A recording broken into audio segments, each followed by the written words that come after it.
La química es la ciencia que describe la materia, así como sus propiedades, los cambios que experimenta y los cambios energéticos que acompañan estos diferentes procesos. La materia pues comprende todo lo que es tangible, desde nuestro cuerpo, las cosas microscópicas, hasta las grandes masas que existen en el universo. Para poder nosotros expresar qué es una materia y poder diferenciarla, lo hacemos en función de sus propiedades. La materia que nosotros conocemos está conformada por la combinación de alrededor de 100 sustancias a las que nosotros conocemos como elementos y que están representados en la tabla periódica. Los demás elementos que no se toman en consideración, puesto que son 118 elementos en la tabla periódica, son elementos que han sido sintetizados en laboratorio y que tienen un tiempo de vida muy corto. En nuestra experiencia del día a día con la materia, nosotros trabajamos con esta a nivel de macroescala, es decir, nosotros trabajamos con muestras de materia que nosotros podemos ver, podemos manipular y podemos manejar. Pero los componentes básicos de la materia en realidad son los átomos y las moléculas que están formando los elementos y los compuestos. En nuestras interacciones con esta materia, nosotros no manipulamos estas pequeñas partículas ni las podemos observar a simple vista. Esto es porque los átomos y las moléculas existen a nanoescala. Esto es una escala muy pequeña que significa billonésima parte de. La visión que se tiene de la química de la naturaleza es que todo en el mundo que nos rodea está compuesto por átomos que se combinan de formas muy definidas. La mayoría de las sustancias están formadas por pequeñas unidades llamadas moléculas que son combinaciones específicas de átomos. Entonces, todas las propiedades y el comportamiento de la materia resulta de las propiedades de sus átomos y moléculas y de la forma en que éstas van a interactuar entre sí.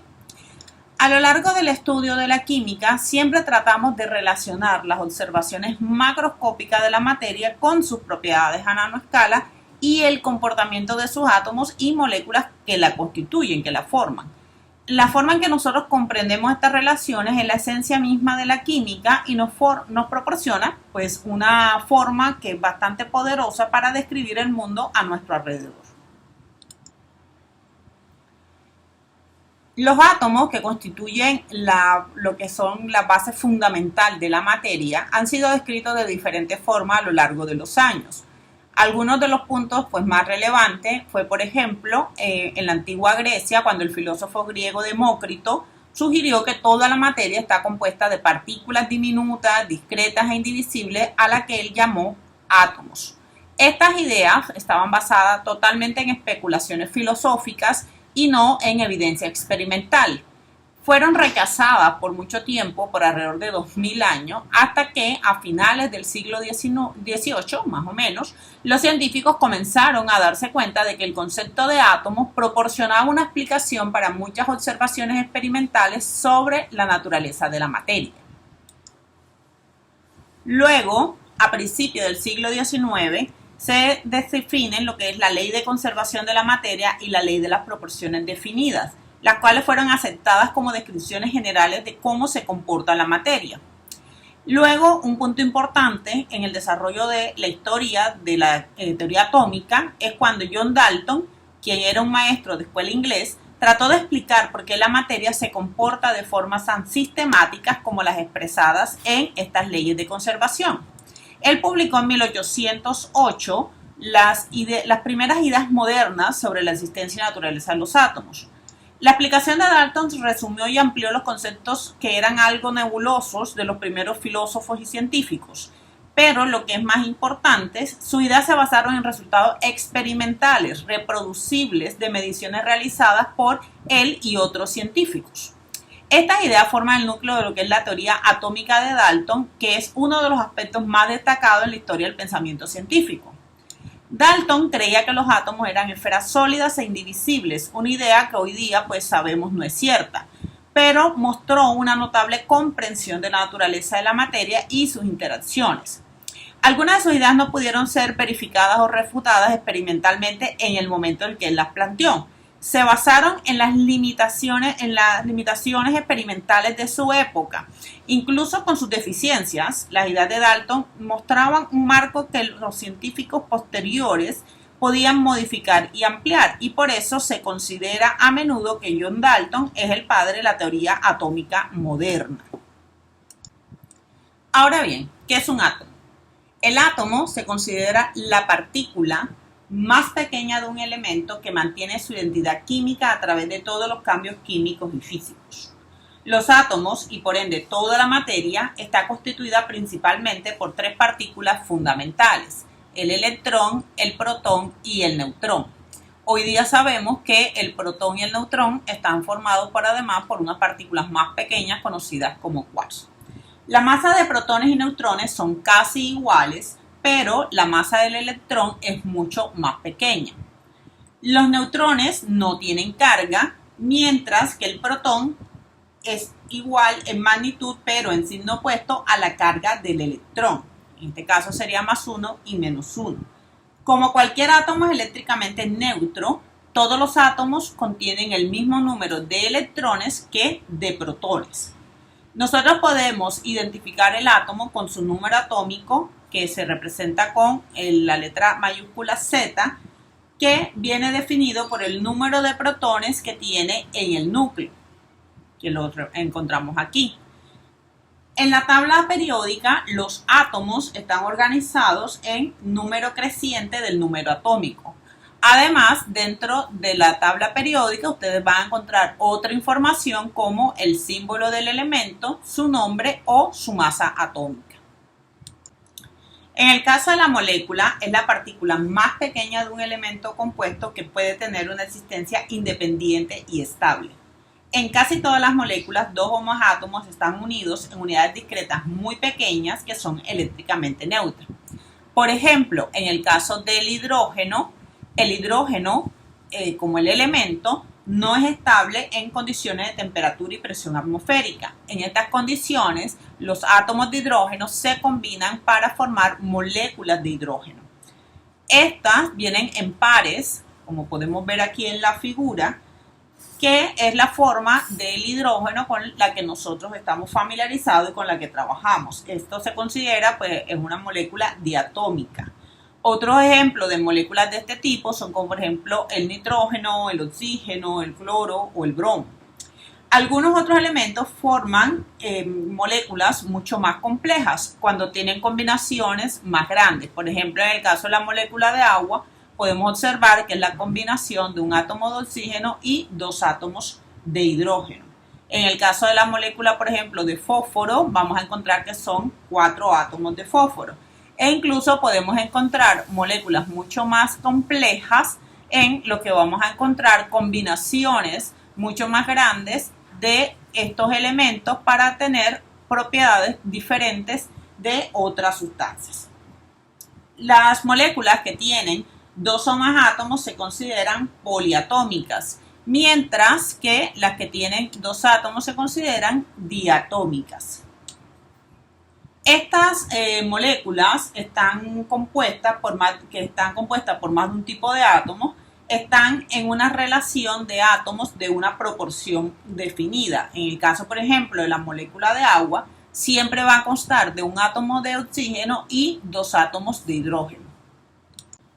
En términos generales, la materia se clasifica en 3 estados, aunque se pueden encontrar otros ejemplos que no encajan perfectamente en ninguna de estas 3 categorías. Tenemos, por ejemplo, el estado sólido, que se caracteriza porque las moléculas están muy juntas y ordenadas. Tienen formas rígidas y formas definidas. Los volúmenes de sólidos no varían mucho con los cambios de temperatura y presión. En los sólidos, las partículas individuales que componen este sólido ocupan unas posiciones definidas dentro de la estructura cristalina, y la fuerza de la interacción entre las partículas individuales determina la dureza y la fuerza de los cristales. En el caso de los líquidos, las partículas individuales se limitan a un volumen determinado. En este caso, el líquido fluye y asume la forma de un recipiente hasta el volumen del líquido, porque las moléculas están orientadas al azar. Los líquidos son más difíciles de comprimir porque sus moléculas están muy juntas. En el caso de los gases, estos son mucho menos densos que los líquidos y que los sólidos. Un gas va a ocupar todas las partes de cualquier recipiente en el que esté confinado. Ellos son capaces de hacer una expansión infinita y se comprimen fácilmente. Concluimos que consisten principalmente de espacio vacío, lo que significa que las partículas individuales están bastante separadas entre sí. Los estados de la materia se suelen representar, cuando estamos hablando de química, con una notación en la que se representa entre paréntesis con una letra minúscula los sólidos con una S, los líquidos con una L y el gas con una G. Hay otros estados de materia que se pueden encontrar, como por ejemplo el plasma, que escapan de lo que es el alcance de este curso. En el caso de la materia, en los diferentes estados, podemos encontrar que además de la distribución que tienen las moléculas y los átomos dentro de estos estados, podemos encontrar una diferencia de energía en estas también. Vamos a encontrar que las moléculas del sólido, al ser rígidas y no estar en movimiento, tienen una energía más baja que la que vamos a encontrar en los gases, que al estar en constante movimiento y ocupando todo el espacio en el que están contenidos, o si están libres, por ejemplo en el caso de la atmósfera, su energía va a ser más alta. Cuando nos encontramos ante la presencia de diferentes muestras de materia, nosotros podemos describir esta materia en función de sus propiedades y además podemos hacer comparaciones entre un tipo de materia y otro al comparar las propiedades que tienen estas. Nosotros podemos clasificar estas propiedades de una forma muy amplia en propiedades químicas y propiedades físicas. Una propiedad química implica un cambio químico. En el proceso hay un cambio en la composición de la materia. Después del cambio, la sustancia que teníamos originalmente va a desaparecer y se va a generar una sustancia nueva. Estos cambios están relacionados con la transformación de la sustancia. Por ejemplo, si nosotros tenemos magnesio, una tira de magnesio metálico, con oxígeno del medio ambiente, esta combinación me va a generar, esta combinación de dos sustancias que serían magnesio y oxígeno, me van a generar un cambio químico en el que vamos a encontrar una nueva sustancia que sería el óxido de magnesio. La propiedad química del oxígeno es que se puede combinar con el magnesio. Este cambio además genera un cambio de energía que se da durante el proceso. Otras propiedades químicas que podemos identificar son la toxicidad, los estados de oxidación, los calores de combustión, la estabilidad química, la flamabilidad, la entalpía de formación, la formación de enlaces químicos, la reactividad y los números de coordinación. Por otro lado, las propiedades físicas ocurren sin que haya cambios en la composición de la materia. Acá nosotros podemos identificar, por ejemplo, el color, los puntos de ebullición, la conductividad térmica, la conductividad eléctrica, los puntos de fusión. La densidad, la dureza también hacen parte de estas propiedades físicas. Muchas de estas propiedades van a depender de las condiciones en las que se determinan. Por ejemplo, el agua es sólida cuando estamos trabajando a bajas temperaturas, es líquida cuando aumentamos la temperatura y es gaseosa cuando aumentamos la temperatura mucho más. Cuando se dan estos cambios entre un estado de la materia al otro, el agua sigue siendo H2O, pero sus propiedades van a cambiar. Acá vamos a tener, en el caso del hielo, las propiedades asociadas a una sustancia sólida cuando estamos trabajando, por ejemplo, a temperatura ambiente. El agua está líquida y sus propiedades estarán consistentes con una sustancia líquida y al aumentar la temperatura a 100 grados centígrados, pues se convierte en vapor de agua y vamos a tener una sustancia que va a comportarse como un gas. Es importante que nosotros diferenciemos claramente entre un cambio físico y un cambio químico. Los cambios químicos ocurren cuando los enlaces se rompen y o se forman moléculas o átomos diferentes a los que teníamos originalmente. Esto significa que una sustancia con un determinado conjunto de propiedades, que pueden ser punto de fusión, el color, el sabor, la estabilidad, se convierte en una sustancia diferente con propiedades diferentes. Esto con frecuencia son difíciles de revertir, a diferencia de los cambios físicos. En cualquier cambio químico vamos a tener que una o más sustancias se consumen parcialmente, como por ejemplo acá, cuando estamos haciendo un proceso de combustión, se forman una o más sustancias nuevas, como aquí podemos observar la combustión de hidrógeno con oxígeno genera agua y se va a absorber o liberar energía. Esto es si los procesos son endotérmicos o exotérmicos. A medida que las sustancias experimentan cambios químicos, van a demostrar sus propiedades químicas. Por otro lado, vamos a tener un cambio físicos sin que haya un cambio en la composición química. Las propiedades físicas generalmente se alteran significativamente a medida que la materia sufre cambios físicos. Además, un cambio físico puede sugerir que también se ha producido un cambio químico en algunos casos. Por ejemplo, un cambio de color, un calentamiento o la formación de un sólido cuando se mezclan dos soluciones podrían indicar un cambio químico. En el caso de los cambios físicos, por ejemplo, cuando tenemos la cera de una vela, cuando se calienta, ella va a pasar de estado sólido a estado líquido, pero una vez se enfría, va a volver a ser estado sólido. En ningún momento se observa un cambio en lo que es la estructura química de esta sustancia. Cuando se presentan estos cambios químicos, y muchas veces cuando hay cambios físicos, se observa un cambio también en la energía. La energía se va a liberar o absorber siempre que ocurren estos cambios. La energía se absorbe, por ejemplo, cuando la cera se derrite, y la energía se absorbe cuando la cera hierve. Por el contrario, cuando condensamos vapor para formar agua líquida, siempre se va a liberar energía, al igual que la congelación del agua líquida para formar hielo. Los cambios físicos son cambios en los que no se rompen ni se forman enlaces químicos. Esto significa que los mismos tipos de compuestos o elementos que estaban al comienzo del cambio están al final del cambio. Debido a que los materiales finales son los mismos que los materiales iniciales, las propiedades como el color, el punto de ebullición, el punto de fusión, etcétera, también van a ser las mismas. Los cambios físicos implican mover moléculas, pero no cambiarlas, no transformarlas.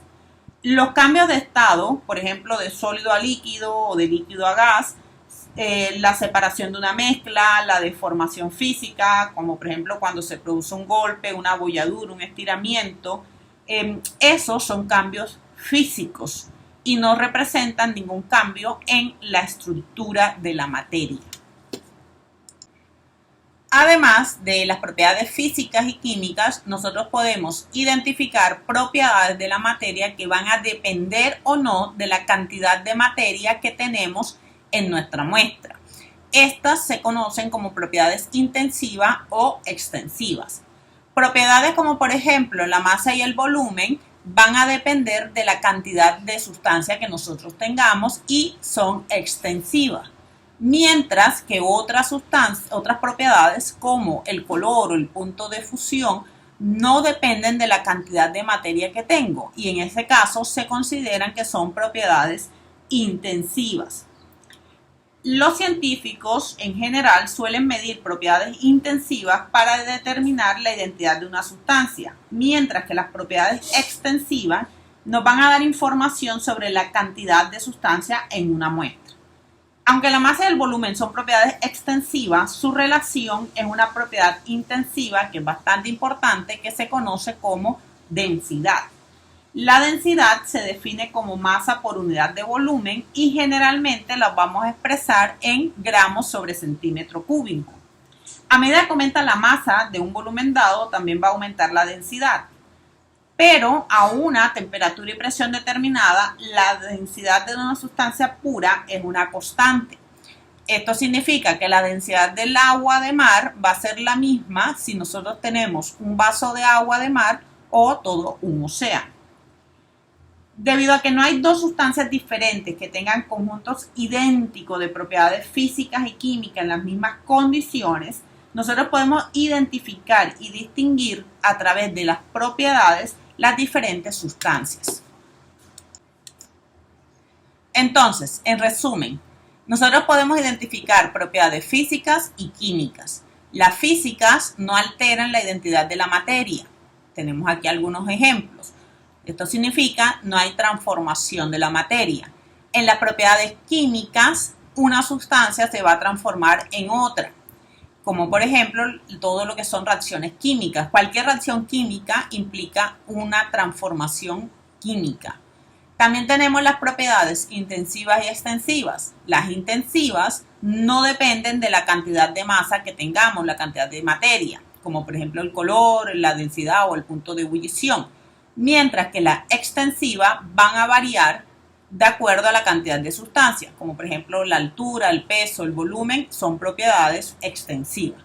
Conociendo las propiedades de cada una de las sustancias que estamos analizando, podemos diferenciarlas, estudiarlas, compararlas y tener un mejor entendimiento de estas.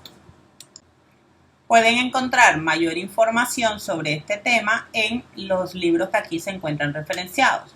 Los libros de química de Witten Davis, el libro de química general de Evans o en el libro de la química ciencia central de Brown, que pueden encontrar en esta dirección. Muchas gracias.